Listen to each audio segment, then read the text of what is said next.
Okay, so I just watched y'all's little video on the whole history of PlayStation, PS3, PS2, all that good stuff. And actually just a few little points. I figured I should probably make a video response. A few little points. First off, I never actually did own the original PlayStation. I am disappointed to say I did not, but that was not something that crossed my radar as a kid. With us moving all the time, we just didn't get a chance to get one. However, I did get one of the PlayStation 2s, and I'm actually talking the original ones, like the one you showed in the video, not the really thin one, but the thicker one. I actually had one of those, and I loved it to death. The cables got really annoying with the controllers, and that was probably one of the biggest problems I had. At the time, of course, there was HD, but there really wasn't much to speak of in terms of HD. The PlayStation 2 was something that was absolutely wonderful for graphics. To be able to see something and have it look so close to lifelike that it was incredible was something I really appreciated. And the fact that they included DVD viewing in it, that was insane. Just to include it was awesome. And I always liked the PlayStation 2. Now, when I first got a gaming system, I had the Nintendo 64, which that combined with the PlayStation 2, they really didn't have much to speak of for online gaming. Actually, the N64 had nothing in terms of online gaming.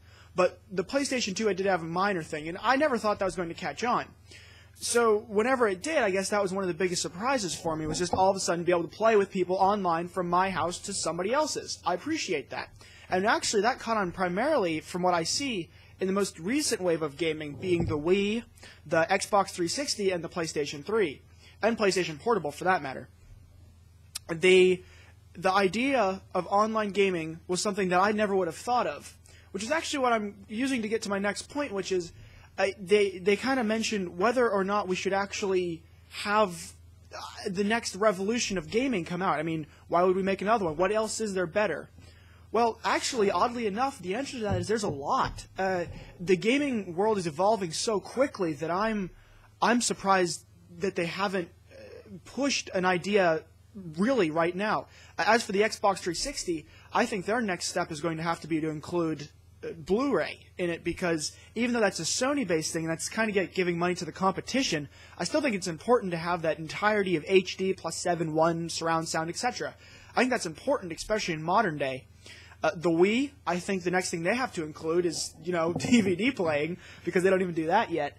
But we'll see where they go from there. But PlayStation and Sony, which has always been a company known for its hardware manufacturing and not so much their software, is actually starting to get a much more even balance of both.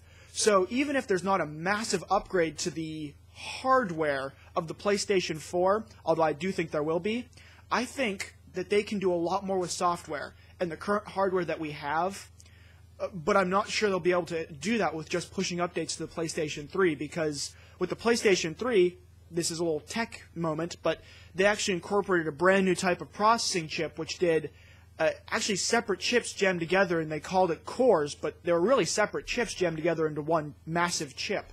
And unfortunately, that did not develop the way that Sony had originally intended it to, because in order to write for it, you actually have to write individual games and can't do cross-platform gaming, like Modern Warfare 2 or Black Ops, which was released on almost all systems.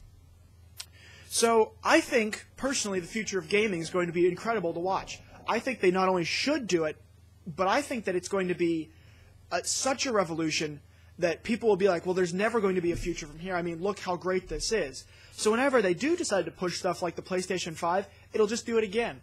I don't think there's going to ever be a limit to the amount of stuff we can make it do.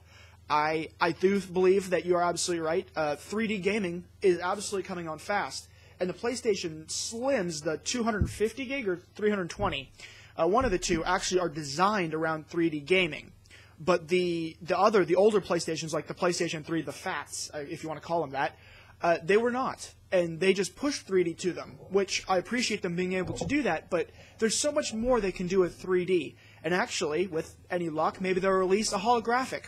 And even, they were discussing it, this is kind of still under wraps, and so I can't guarantee anything with this, but they were considering making a PlayStation 3 laptop, PlayStation 4 laptop. So it's portable gaming, but in the form of a PS3.